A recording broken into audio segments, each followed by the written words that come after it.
조건부 확률의 예시를 한번 살펴보고 넘어가겠습니다. 남자가 960명, 여자가 240명, 토탈 1200명입니다. 승진한 경우 이렇게 쭉 기술이 되어 있죠. 그 다음에 승진 못한 경우는 컴플리먼트 약자를 써서 여집합이라고 우리가 표현을 하죠.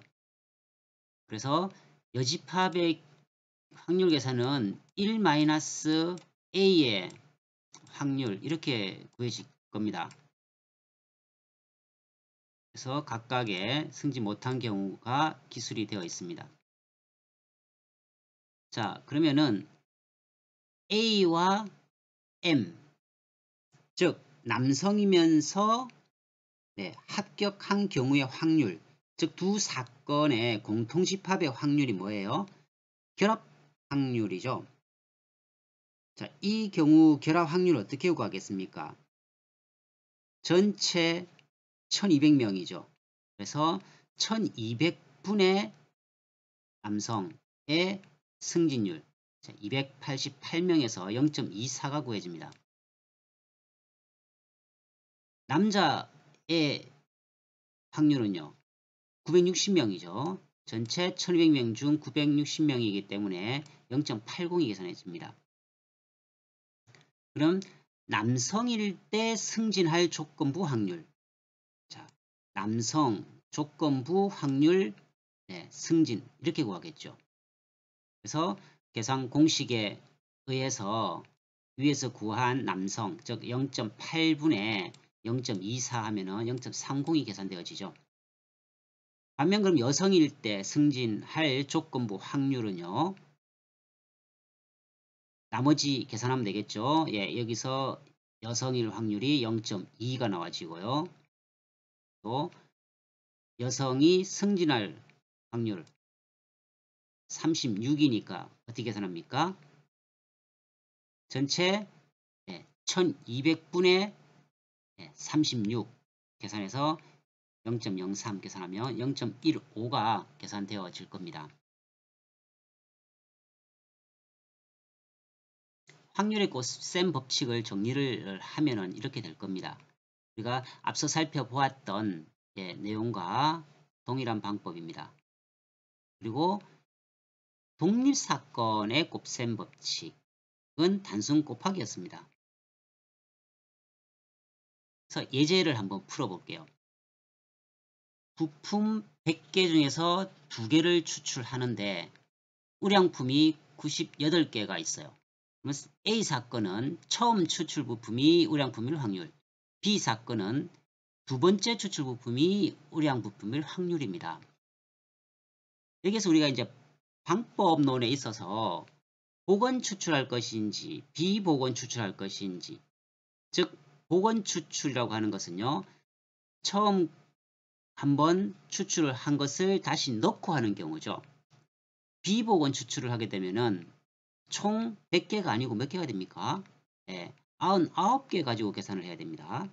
자, 복원 추출과 비복원 추출에 있어서의 이 확률 계산 방법이 당연히 다르겠죠. 여기에서 복원 추출의 경우와 비복원 추출의 경우 이 사건으로 정리를 하면은 서로 다릅니다. 즉 복원 추출한다라고 하는 것은 독립사건이 되는데요. 독립사건은 서로 간에 영향을 주지 않는 사건이라고 했어요. 근데 비복원 추출의 경우는요. 종속사건이 됩니다. 종속사건이라고 하는 것은 두 사건이 서로 간의 확률에 영향을 미친다 그랬죠. 즉 비복원하기 때문에 복원 추출은 100개인 반면 비복원 추출은 99개로 계산되는, 즉 영향을 미치고 안 미치고에 따라서 독립사건으로 계산해야 되는지 종속사건으로 계산해야 되는지에 관한 구분을 꼭 여러분들이 해보시기 바랍니다. 그래서 99개로 계산을 하죠. 이렇게 계산은 여러분들이 한번 해보시면 될 것 같고요. 정리 차원에서 연습을 한번 해보겠습니다. 구슬 A, B, C, D, E, F, G 총 7개가 있습니다. 그 중에서 2개 추출 시 A, B가 나올 확률을 복원 비보건 조건으로 한번 계산을 해보세요.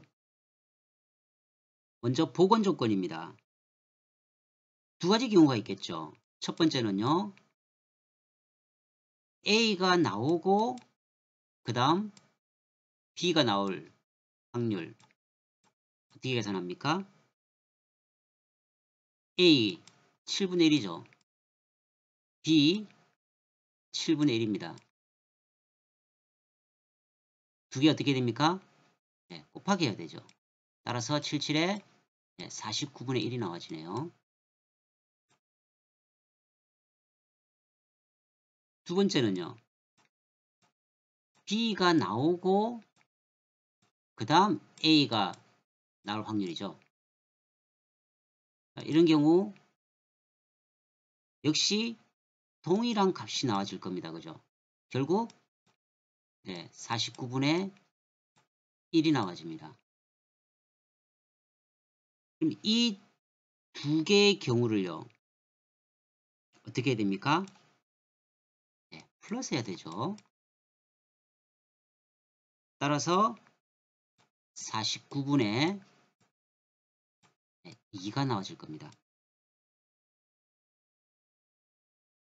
그 다음에는 비보건인 경우를 계산을 해볼게요. 역시 첫 번째로 A가 나오고 그 다음에 B가 나올 확률입니다. 자, A의 확률은 당연히 7분의 1, B는요, 비보건이기 때문에 6분의 1이 될 겁니다. 따라서 두 개를 곱하면은요, 42가 되겠네요. 42분의 1이 나와질 겁니다. 두 번째, B가 나온 다음에 A가 나올 확률을 또 계산해야 되겠죠. B는 7분의 1, A는요 6분의 1. 역시 결과값은 동일하게 나와지겠죠. 42분의 1이 나와질 겁니다. 그러면 두 개의 경우를 어떻게 해야 될까요? 역시 플러스 해야 되겠죠. 따라서 계산을 하면은 42분의 2가 되어서 약분을 하면은 21분의 1이 되겠네. 그죠? 이처럼 여러분들이 이 확률 계산에 있어서 독립사건인지 종속사건인지 덧셈 법칙을 적용해야 되는지 곱셈 법칙을 적용해야 되는지에 관한 명확한 연습을 하셔서 좀 헷갈리지 않게 그렇게 해보시기 바랍니다.